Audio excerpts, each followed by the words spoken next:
All right, so this next talk is kind of probably the talk with the most number of authors on it at this NANOG, and it's because not any one single of us wanted to really take responsibility for what we did here.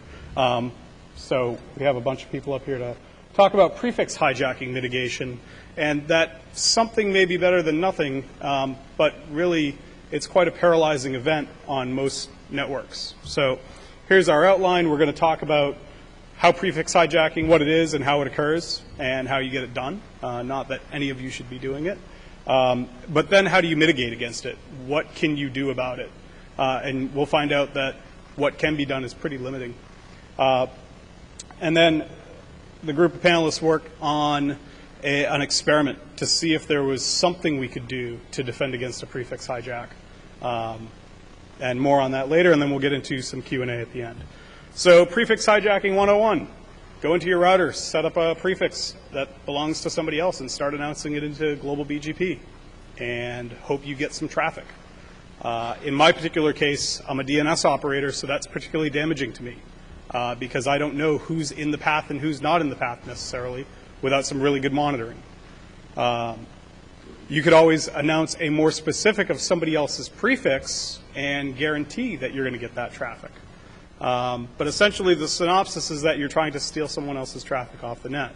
And once you start receiving that traffic, you can now, sniff, capture it, redirect it, manipulate it, send it back out, do whatever you want with it. So, here's the quick example on the same prefix, right? The shorter AS path to the same prefix wins, and our red attacker in the lower right gets some traffic, and he can start doing some things with it.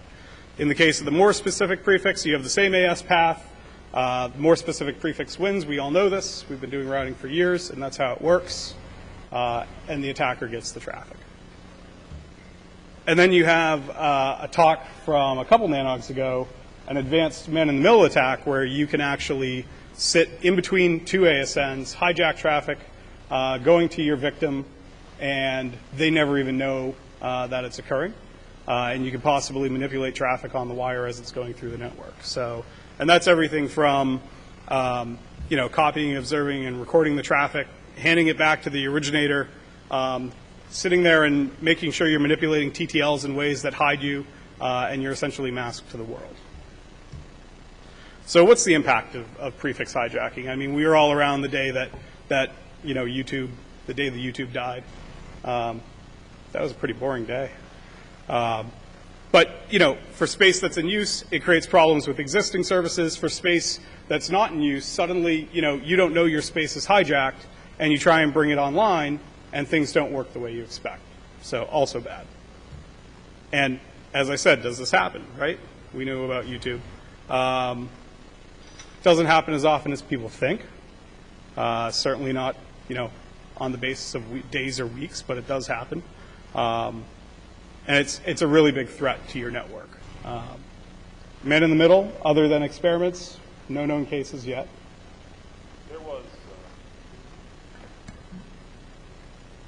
There's a semi-exhaustive examination that Renesys performed against at least 1 month worth of data. And as it happens, looking for what looks like a violation of the Daly free property that has been proposed across most AS paths is, I guess, a non-trivial amount of computation. So the initial search that was ran, I believe, was just for maybe a month or two.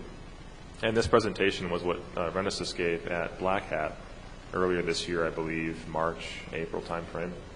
And it was a small amount of information that trickled out of the filters, if you will, or the method that was employed, including the attack or the hijack at DEF CON in last August, and then a couple other events that were almost like freeze frames of bizarre converged states that persisted. And it turned out to be a few endpoints that were, oh, we forgot we were TEing something, we didn't intend that, oops, kind of stuff. But it was, those needles that were nonetheless still significantly weird origin AS paths or whatever fit the criteria.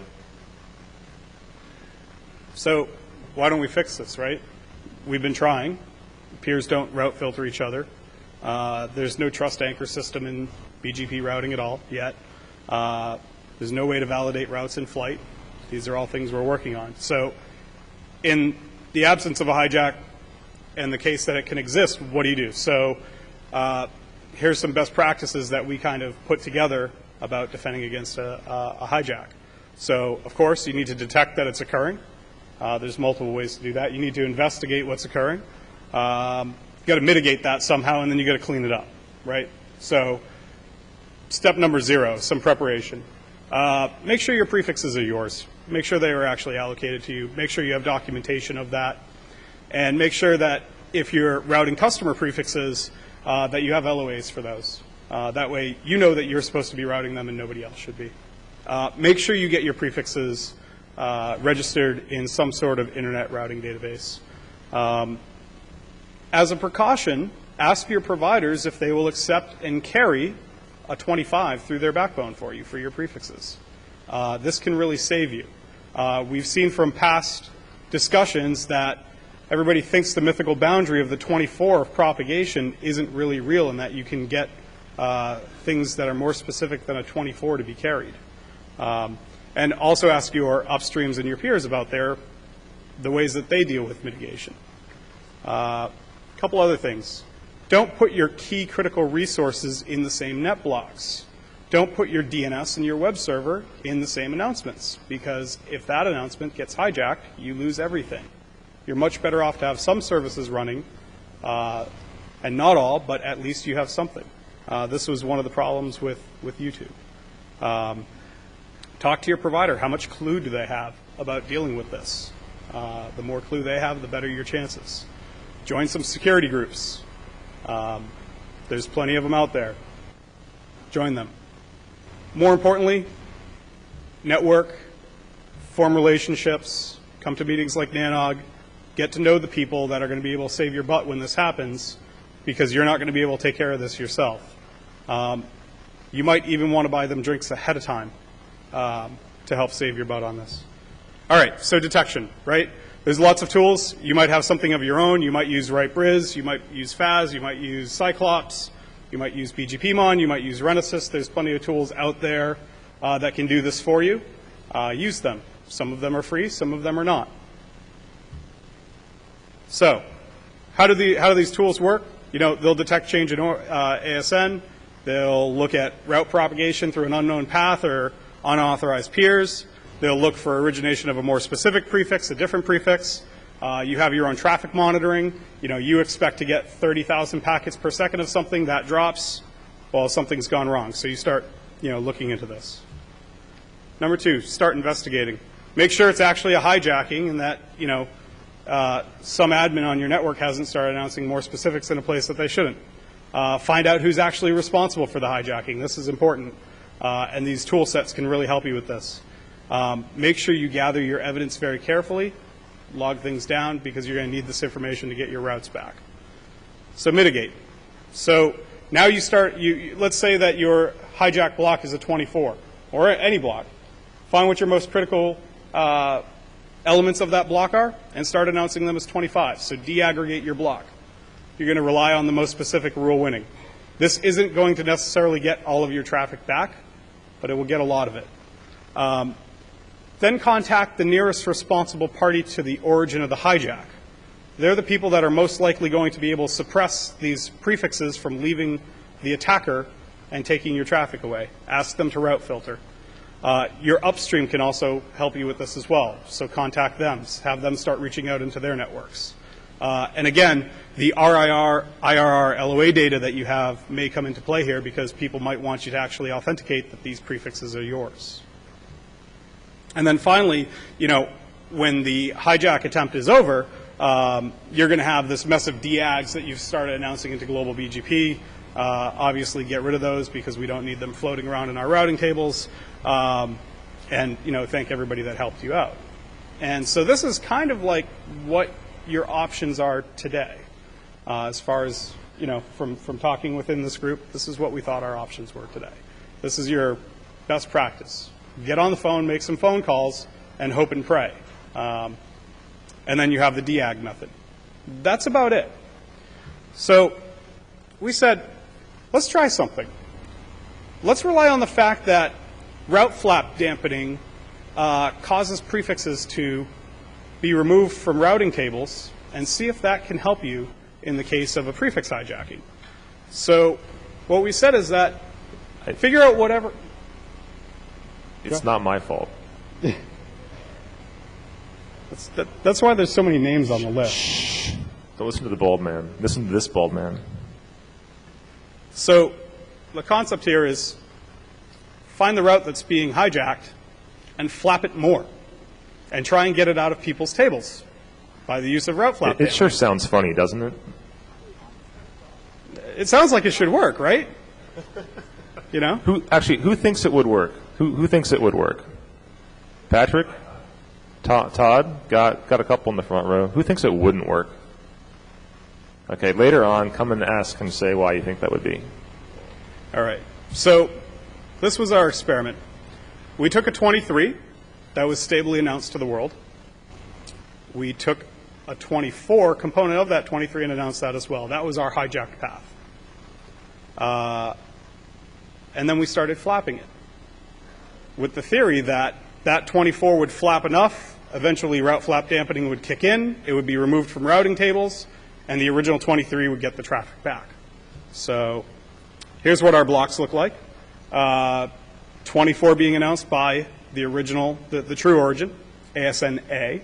The hijack state is that the lower 24 was now being announced by the attacker, ASN-B. And then ASN-A comes along and starts announcing the 24 and flapping it, eventually getting it out of people's tables, and boom, the 23 takes the traffic again. So we did this. Sorry about your routing tables, but it was in the name of research. So S33517 Dynamic Network Services announces 216.146.34/23, and we also announced the lower 24 of that. And our hijacking friend, Mr. Kapela, of 5.9's data, AS16842, hijacked the lower 24 of that. So they basically get half of that /23 prefix. So let's take a look at the steady state. We get to a steady state where traffic is being stolen. So we then come back, AS33517, ASN-A, the victim ASN. We start announcing this route to BGP, and we start flapping it. And we did this in two different locations. We started flapping it in New York on a Quagga-based box, and we started flapping it in Chicago on a Juniper-based box. And just because of the way their routing tables are managed, it was much easier to get much more rapid flapping to occur from the Juniper box by shutting and no-shutting a loopback interface that was announcing its directly connected prefix into BGP than Quagga was able to. So that gave us some different results. Then what we did is we had our friends over at Renesys take a look at their global peer set and take a look at which peers were selecting what paths. And in summary, it just flat out didn't work. And we're all kind of flabbergasted as to why it doesn't. And it seems like there's just not enough route flap dampening going on the internet anymore for it to work. So who really won there? Who really won? That would have been a great method for us guys. Yeah. Darn it. And really what it boils down to is my company became a big prefix flapping jerk in the case. So sorry again. All right, so here's the data. You can see the steady state in blue, the hijack prefix, all the traffic is going over to 5.9's data. We start the New York defense by announcing the prefix into the same 24, and you can see that we get about 15% of our traffic back, not good enough. And the next peak in the graph is when we start flapping it. Didn't work very well. We said, okay, we're going to withdraw that route and we're going to try it from Chicago. So we start injecting the same 24 into BGP in Chicago, and you can see we get about 43% of our traffic back. Still not that great, but that's the steady state. So now we start flapping it, and you can see that we basically only lose over time by flapping the prefix. It stays more stably originated to 5.9's data than it does to dynamic network services. So we have some deeper analysis here. Horizontal lines are individual peers from the Renesys routing set. Each circle is a BGP update. The first slide kind of shows the whole state of the situation, and then the further slides are going to go more in depth. So here's what this looks like for the first and second trial. So red is the attacker's path. Blue is the rightful owner's path. Doesn't look too good. You can see we reach a steady state where we're getting some of our traffic back, but when the flapping actually starts, we lose ground. And that's even more so apparent in our Chicago defense than in our New York defense. Yeah, interestingly, the New York defense, even though it was flapping pretty frequently, say every 15 to 20 seconds, it just did not propagate. There were so many other BGP paths to explore so much nearer to the remainder of your origins that this just didn't really get anywhere. And only a handful of the peers reported it at all. So now we can get a little bit more specific with this. You can see where we respond by injecting our 24 to get the traffic back. And then you can see on the right when we start flapping, and we just lose ground. Sure. Go back. So what each line represents is the adjacency to the Renesys collection facility and infrastructure. And so the blue circles indicate a transition by which an update or withdrawal would be sent. In the case of the red line going to blue, means in this case, Dynamic Network Services re-originates the exact same prefix length, in this case a 24. And so some of the internet turns back towards the correct origin, away from the attacker's origin. And so each further transition, as we withdraw and announce, if you can go back one more slide, Todd, there we go. The full collection really shows clearly in very small time scale, about 15 minutes, 20 minutes represented in the noisiest section, that the choice that each AS reporting makes can change quite rapidly. This is just pointing out that BGP is converging fast, really, but interestingly, it didn't get the result that we had hoped for, which is a removal of that 24 prefix from the forwarding tables, from the routing information base as well. This one is interesting, though. yeah, so this is our defense from Chicago. You can see the number of times where there's a couple green circles in here where we actually got a full withdrawal from a peer, but it doesn't occur all that often. This seems to be fitting with the intuition, though, that we got after asking a few operators and try to take a quick poll. Who does implement any kind of flap dampening? What's the threshold, perhaps, that was set? What are the defaults these days? And interestingly, we discovered that a lot of the folks who have flap dampening available, perhaps in iOS and Junos, do not do it on a combination, anything more specific than a prefix. We had thought it was a path plus the prefix, and that was the recommendation, in fact, in one of the RFCs years and years ago. But it appears as though anyone with flap dampening on was prefix only. So interestingly, unintentionally almost, we shouldn't be able to cause this behavior at all if that was implemented to spec by what we had read. However, the 4 or 5 that did actually give us a withdrawal and nothing else, that meant that the 24 was really out of the table completely, are a distinct minority, yet they shouldn't have done that to begin with. I find that very, very interesting. Academically, how so? So our conclusion on this is that, the steady state originator has the advantage here. The attacker had the advantage. The older route in the table was taking the traffic. Me as the defender, it was all my ground to lose in this case. Duplicating the originations got some traffic back, but not anything really usable, and the flapping only made it worse. So it kind of gets us back to, with prefix hijack mitigation, what do you do other than pick up the phone or deag and announce some more specifics? So that was our research. We have some questions that are open. Does anyone flap dampen, and why do people, do you do it? And should this have worked? How much would we have had to flap the route to actually make it work? Is this strategy even possibly effective on the internet today as it's configured? Are the 4 of us that worked on this insane for thinking it even would work? So we'll take those questions now. Hi, I'm wondering if you can tell us a bit more about the geography of your experiment. You mentioned you essentially were advertising. Name and organization, please. I'm sorry? Name and organization, please. I'm sorry. I'm a graduate student at Princeton. And I'm looking into this, so I'm acutely interested. Can you give us some as I said, some information about just the geography. You mentioned that you're advertising your own /23 out of New York and Chicago. Where was the attacker? So the attacking, or the in this case the faux attacking ASN was located geographically in Madison, Wisconsin, but from a network diameter or network layout, if you will, was essentially like 2 hops off of the real, if you will, transit-free areas of the DFC. 16842 sits behind today WV Fiber and another intermediary who resells AboveNet Cogent and Level 3. So it's pretty far off, if you will, in terms of whose edges are directly adjacent and how many people are downstream from those and so forth.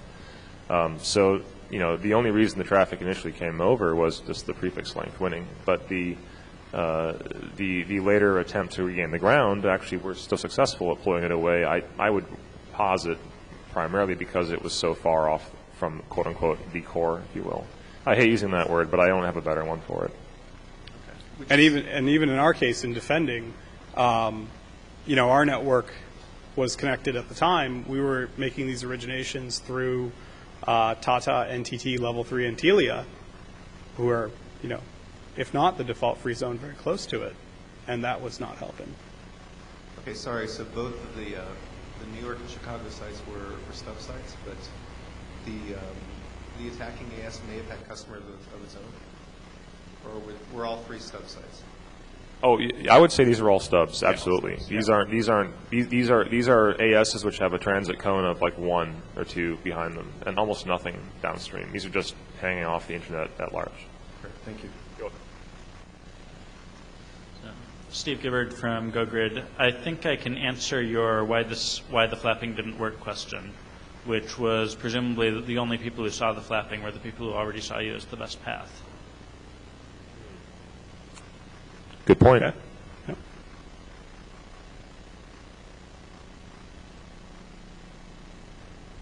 So actually, I had a question. So just name and affiliation? Mohit Lad, Nokia. Okay. I had a clarification question which would relate to some of the things I thought about. Is when you deploy damping, is it per neighbor per prefix, or is it just a prefix? So let's say I have 2 neighbors, and one of them is flapping the route. Do I take the prefix off my table, or do I take it just for that neighbor? Well, so there's a definite disagreement between the RFC that I was referencing that defined the recommendations for flap damping and what really got implemented in routers. And the research I spent on that weekend basically told me that iOS's implementation was not keying things by default anyway, or not indexing flap damping against AS path and prefix. It was just by prefix. So any origin AS path pattern could cause a prefix to be held from utilization in the fib, and also suppressed from announcement in the rib, to my knowledge. So this is a simple example. Let's say I have 2 neighbors. Okay, I'm getting a /23 from both the neighbors. Now, as it happens, somebody attacks using a /24. Both of them are sending me /24s. The defender now launches a /24 as well. Assume I'm getting that /24 from one of the neighbors, right? There's a good chance that traffic is going to be split. You're going to get half of it. But now you start damping that /24, which means that path is going to damp, flap, stop, exactly. And then traffic shifts back to the attacker. So you're probably better off just announcing a /24 and not damping it. Absolutely. I mean, the data shows us that the steady state condition is much better than the flap condition. Yeah, we were hoping for the latter. Hello, Louis Ribari, Comcast. I just wanted to kind of elaborate more on these defense mechanisms and how could they be applied for anycast systems if you were running anycast. Well, interestingly, the origin in this case, the victim's origin was anycasted, right? Yep. This is from Dynamics anycasted space, right? Right. Yeah. So in other words, both the Chicago and the New York locations were running the same actual prefix. Not at the time of the experiment. So the lower, let's go to the chart here. The 23, okay, was unicast announced from New York. Okay. The lower 24 was Anycast announced from New York and Chicago. Okay. So even though it's Anycast, we didn't flap both sites at the same time, and we didn't announce both 24s at the same exact moment. So their steady state is Anycast, but not for this experiment. Okay, and I guess the second part of the question is, did you notice any discrepancies or any issues with the amount of peers that do BGP dampening, or not BGP dampening, I mean BGP summarization? In other words, did you see your 24 when it was being routed like suddenly become a 22 or anything like that? I missed that last part. Did I notice the 24 what? BGP summarization. There are a lot of ISPs, they summarize. So if you're propagating out /24, you see it as like a /22. Did you see any of your peers, change from /24 to /22 or anything No, like that? they were carrying it. Richard Steenberg and N-Layer. Tom, who are the transit providers of the real network that you were defending? The real network Yeah. in New York, that was through Daly and Level 3, Okay. and in Chicago, Tata and NTT. Okay.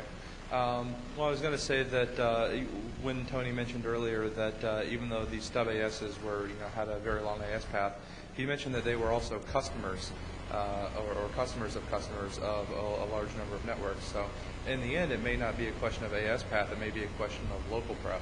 Sure. People local pref their customers. Sure. Good point. So I was wondering if maybe one of the hijacking networks was also a customer of one of the transit networks, and so that's how they had such a good way to override you, but it doesn't seem like it. I think the only crossover could have been Level 3. Yeah, I think that's the only one. But that was the only one out of 5 here, interestingly. Good point. Thank you. Hey, Todd Underwood. So just to summarize and make sure if I've got this. So we were kind of bummed out because there was actually very little you could do other than, to respond to a prefix hijacking other than do your homework ahead of time and make some phone calls and get on IRC, right? That was sort of, and we thought, well, that's disturbingly primitive and silly. There's got to be something better. So Tony comes up with this wild idea, and the whole thing is his fault, by the way. It was entirely Tony's fault. He came up with it. Nobody else wanted anything to do with it. He wrangled us into doing this. And 5 networks said, you're not going to take it anymore. That's right. And his team of thugs came to dine and, put a gun to my back and said, flap that prefix. So we're back, right? And so I guess part of this is not just a question of you guys, because I think this was one good attempt, and it turns out to have failed miserably in a perhaps interesting way, right? Failed miserably. Interesting that it failed and how it failed. Sometimes reporting failure is interesting. Anybody else got anything else? Because this still seems disturbingly primitive and silly to me. That in terms of all we can do to respond to hijackings is have done our prep work and homework ahead of time, bought beers for the right people here, and hope you have a Rolodex and an IRC and an IM session filled with the right contacts of people who can get stuff done. What's that? Oh, Patrick wants to sell CDN services. I think Limelight helps with this stuff, and maybe BitGravity. There's probably some other CDNs. I can't think of any right now. So that's my question. Anything else? Anybody else got anything else? Because I think that's disturbing. Okay, it looks like we're in trouble. So We'll work thanks, on everyone. it. We.